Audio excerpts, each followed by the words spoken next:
Adult sand cats weigh between 3 to 7.5 pounds. They are characterized by a flat, wide head, short legs, and a relatively long tail of 9.1 to 12.2 inches. Hello, and thank you for subscribing to Cat Facts, or in this case, Sand Cat Facts. Now, if you don't know what a sand cat is, today you are in for a treat. They are adorable, fascinating, and elusive, and I can't wait to give you a few facts about these adorable creatures. A couple things first. One, you probably notice I'm in my what one user coined my Charlie and the Chocolate Factory POV, which is one of my favorite comments ever. So yes, if it helps, just pretend that you're Grandpa Joe, Grandma Josephine, Grandpa George, or Grandma Georgina, any of the bedridden grandparents from Charlie and the Chocolate Factory. And please enjoy. I am in my bed because I injured my knee really, really badly because I'm a million years old and very, very frail. So I feel like a pug. You know how they say pugs are sort of tricky breeds because they're prone to a lot of um, let's say biological malfunction, like eyeballs popping out. Anyway, I feel like an inbred dog. I should cut that. Maybe I'll cut that. I'll either cut it or you can quote me on it. Okay. Okay. So anyway, that's why we're here in my bed. It's cozy, it's easy, and I appreciate your patience. Secondly, last thing before we get into talking about these wonderful cats, I wanted to give a shout out to a content creator in the ASMR community, Jelly Bean Green. She is a source of light and love and beauty and everything I love about this community. She's been doing it, I think, a little bit longer than I have and completely consistently, unlike me. And she put out a video today where she was just thanking people for watching her because it's how she supports and takes care of her family. And as a mother who also takes care of a child with a disability, I just wanted to give her all my love and let you guys know, in case you don't know about Jelly Bean Green's channel. It's wonderful, it's tingly, it's cozy, it has a sincerity that I love. Go check out Jelly Bean Green ASMR if you haven't already. I'm sure a lot of you already know and love her, but I just wanted to send her some love. Okay, so with all of that said, we're going to talk about sand cats. So let me show you what a sand cat actually looks like, okay? So this is a sand cat, and they have claws. Oh my goodness, my mistake. This is actually a loth cat from the planet Lothar. I'm so sorry, my mistake. I'm gonna put the loth cat over there. I know I have a sand cat around here somewhere though. Let's see. Sand cat, sand cat, sand cat, sand cat.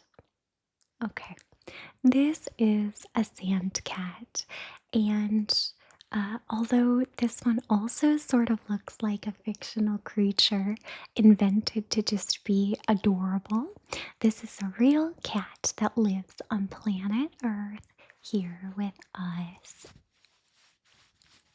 So I love the sand cat. You can see his little whiskers. Whisker, whisker, whisker, whisker, whisker. And his little nosy whiskers. And he's got all these whiskers, which are very cute. You can see his beautiful tawny body, long fluffy tail, and stripes on his back, on his tail. Sometimes I think on the flanks and on his front legs. You can see the big fluffy paws, which we will get into, and the adorable soft tummy, which they like to drag on the ground. So very, very cute. Okay, obviously this is a stuffed version, but we will be looking at pictures of real sand cats. So many of you answered my request for pictures, videos of sand cats that you've seen. So I will be showing those throughout the video, and I'm so grateful for that. It was also just delightful to see all the other sand cat pictures.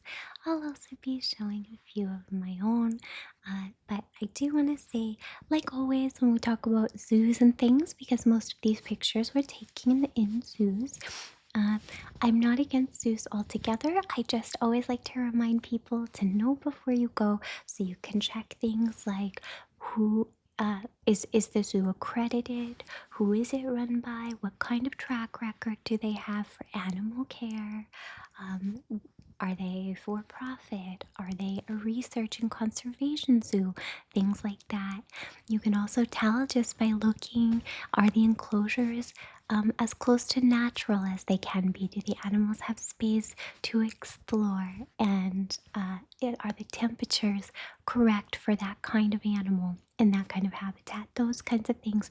Do the animals have a place where they can get some respite from being on view all day? So always use your own discretion, of course. I think that zoos can be a great place for not only conservation efforts, but education and outreach that makes so many of us want to be good stewards of the earth for animals. So you can see sand cats at more and more of them. And like I said, I just ask if you think about it to kind of check out which kinds of zoos you're supporting and feel comfortable supporting. So, okay, thanks for indulging that little diatribe. Now, on to the cat facts and the cat pictures.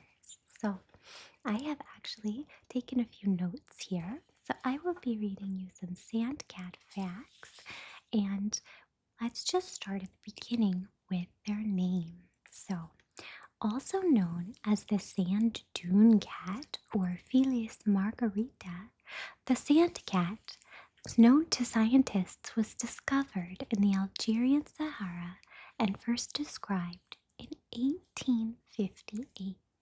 So note that they really haven't been around for that long, at least in terms of our human understanding of them. Obviously, they've existed a long time, but we haven't known about them and described and recorded them until the last couple hundred years. It's pretty impressive to think that there's still animals out there that are waiting perhaps to be discovered or that can elude us, and exist sort of outside of the world as we know it. So, adult sand cats weigh between 3 to 7.5 pounds.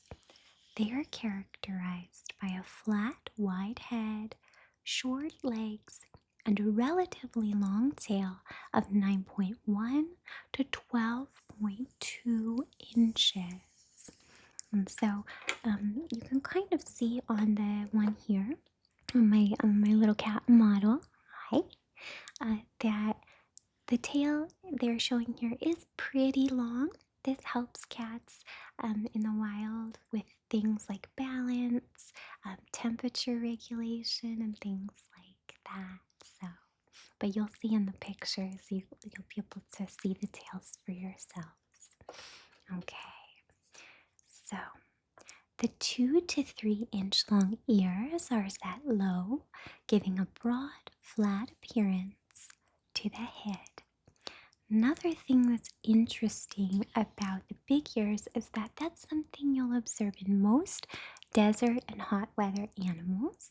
The fennec fox, for example, has notably very large ears, and they work as a way, as I understand it, for the blood to sort of cool off. So when the blood circulates up and through those big ears, it gives them a bit of a chance, or it gives the blood a chance to kind of cool down a little bit. So the ears are very flat and away from the head, away from sort of the core of the heat of the animal. And so they come up in the ear, and as the blood cells go through, they can kind of cool off a little bit, acting as a cooling system for the animals. Now, if there's any biologists or animal experts in the comments who care to correct me, that's my layman's understanding of it, so please feel free to chime in. That's just, I think, how it works. So, while some cat species, such as bobcats, pass through desert landscapes, the sand cat is the only feline to live exclusively in deserts, both stony and sandy. Sand cats have a pale sandy to gray brown coat, which is slightly darker on the back and pale on the belly, with occasional stripes on the legs. And again, we see that in our little friend right here. So, their creamy fawn color fur is sometimes called Isabelline. And I just learned this word, so I wanted to share it. Isabelline refers to a pale gray yellow, pale fawn, pale cream brown, or parchment color. The first recorded use of Isabella or Isabelline as the name of a color in English was in the year 1600 to describe an item in Elizabeth I of England's wardrobe. So apparently this is a color she favored. And I'm curious what you might call it, Isabelline. Uh, it's a very pretty color. I think it would make like a very nice hair color, actually. Maybe I'll just bring sand cat pictures to my stylist next time. I want to become a sand cat. Anyway, so obviously this coloration helps to camouflage these guys out in the deserts. Again, in both a stony desert or a sandy desert, you can kind of see that Isabelline coat is gonna really camouflage so nicely out there, and it's one of the reasons why humans did not discover them for so long. They're really good at hiding. They have thick fur on their paws, including between their toes, and this helps to insulate them from the scorching heat and the brisk cold of the desert. And we can also imagine that these nice furry paws are very good at concealing footprints. For one, because they're so fuzzy, they they don't make as much of an impression in the sand. They don't impress so much, and also because they're so wide, the weight is distributed more evenly. So they don't really make much of an impression in the sand as they go along, and that means that they can evade predators much more easily and successfully. Yeah, yes you can. Yes you can. It's very good for you. So that's another one of the reasons why the sand cat is such a good hider and a good survivor. They also tend to travel mostly alone, I think, instead of in big groups or anything like that. So, okay. So let's see that page there. So they've even been seen closing their eyes at night when humans approach to eliminate reflection and to blend in completely with their environment. So they they even seem to understand that if they close their eyes, there will be less light reflection in their eyes, and it's a really good way to hide.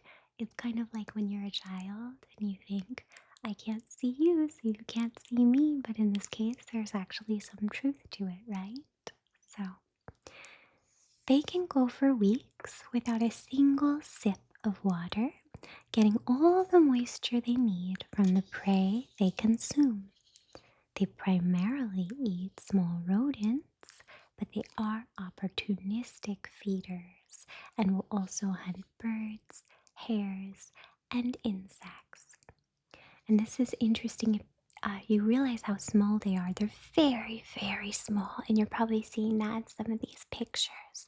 They're smaller than most of our house cats are. And so, if you think about them actually going after a hare, I'm thinking of even like desert jackrabbits and stuff. My goodness, that would be a pretty fierce fight. So.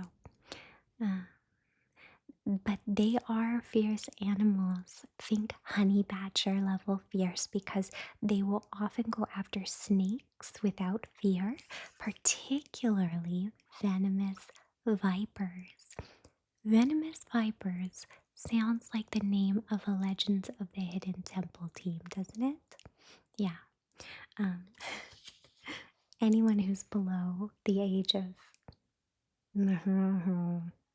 That's my age. Anyone below that age will not get the reference of Legends of the Hidden Temple, but for those who get it, I see you. Yeah, so they do. They often go after venomous vipers. If they catch more than they can eat at one time, they bury carcasses in the sand for later consumption. So, almost like a cache, they'll dig a hole for their victim and to come back. They are found in North Africa, the Middle East, and Central Asia natively. So they are found in a lot of different places. And in those places, obviously, all in the desert regions of them. They burrow to escape the heat, and they also take over abandoned burrows of other animals. So they can make their own burrow, but again, with that sort of opportunistic trait, if they find a burrow that's already uh, vacant, they will just take that over. So they can burrow or they can sort of borrow a burrow, borrow the burrow. Yeah, they're burrow borrowers.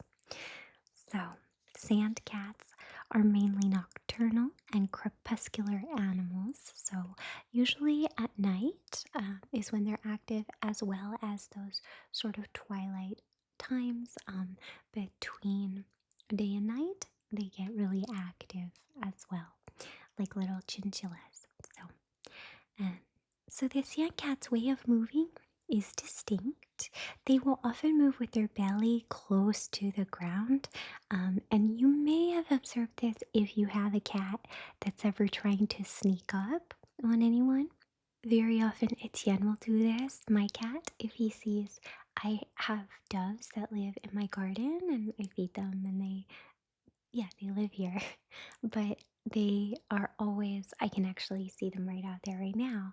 And Etienne will, get down on his haunches and with his belly almost to the ground and kind of stalk over there. So it's that same sort of stalking motion where again they take their belly and kind of crouch way down to the ground. But sand cats, my understanding is that in the wild they can move really, really quickly this way with this kind of belly crouch thing going on. So it's a distinct way of moving.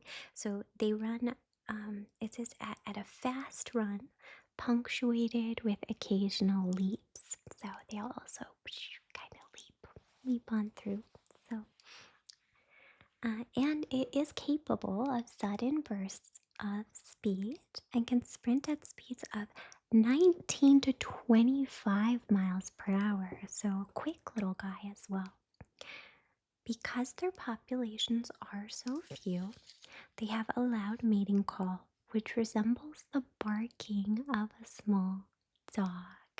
I find this to be one of the most interesting things about them, that they bark. And it is, again, it's their mating call so that they stand out. That is, however, it can be a little confusing when it says that their populations are few. That is true. Their populations are few and very often isolated from one another. So you really have to, they have to call out for each other. They don't have Tinder that I'm aware of. But they also, they are not endangered though. is what I mean to say. There are just not that many populations of them, but I don't believe they're considered an endangered or threatened species either. Again, because they just are sort of nature's hermits. They live off on their own in deserts anyhow, and so they do have to be a little bit tricky in how they're able to contact one another. They need a twilight bark system like in 101 Dalmatians. That could be helpful. Their other vocalizations include meowing, growling, hissing, spitting, screaming, and purring. And I'm glad that they like to purr because a cat's ability to purr is, I think, one of the most magical things in nature. We're so used to it, but what's more healing than a cat's purr? I love cat purr sounds. So, okay, move that paper there. And then this last one says, our last cat fact of the day, less than 30,000 exist in the wild, with habitat degradation being the principal threat. So they are threatened, but you know what? Let me just. This is 2025. I could just look it up. Okay, let's double check here. So, sand cat conservation status. Maybe let's give that a try. Give it a whirl. Not extinct. Well, yes, I'm aware. Okay, so due to its wide distribution and large population, it is listed as least concern on the IUCN Red List. So, and the IUCN, I think, is the International Union for the Conservation of Nature, and um, they rank how endangered animals are. So even though they are not an endangered species or a threatened species, they are still shrinking like most animal species because of degradation of their habitats. Although they don't face the same kind of urgent need that animals who live in forests and animals who live in oceans might, habitat degradation and loss is a very real factor to them. So, as always, you can help by donating to conservation causes, reducing your impact, and learning more about them. So, thank you so much for joining me for some cat facts today, some sand cat facts.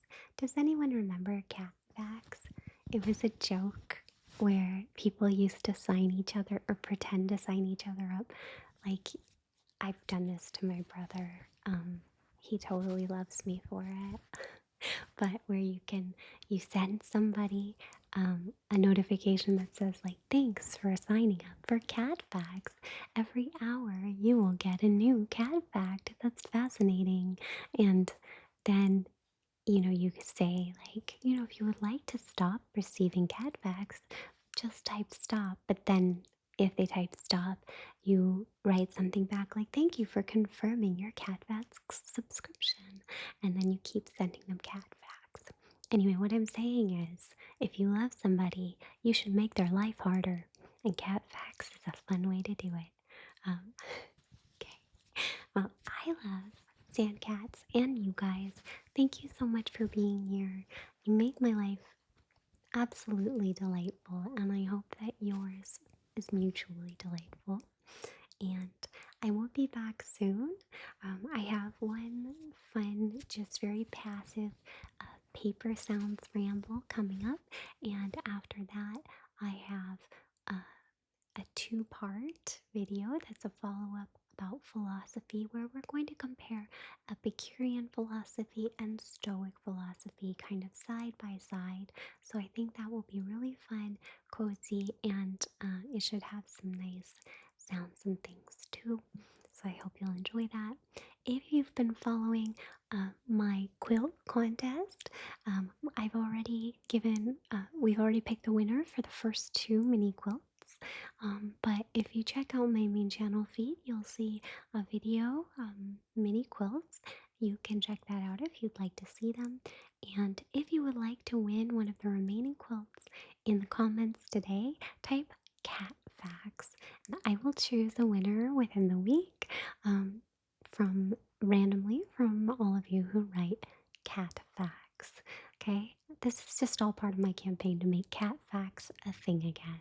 And that is all I have for you today. Until next time, please be as kind to yourselves as you are to others. Take the best care, and I'll see you really, really soon.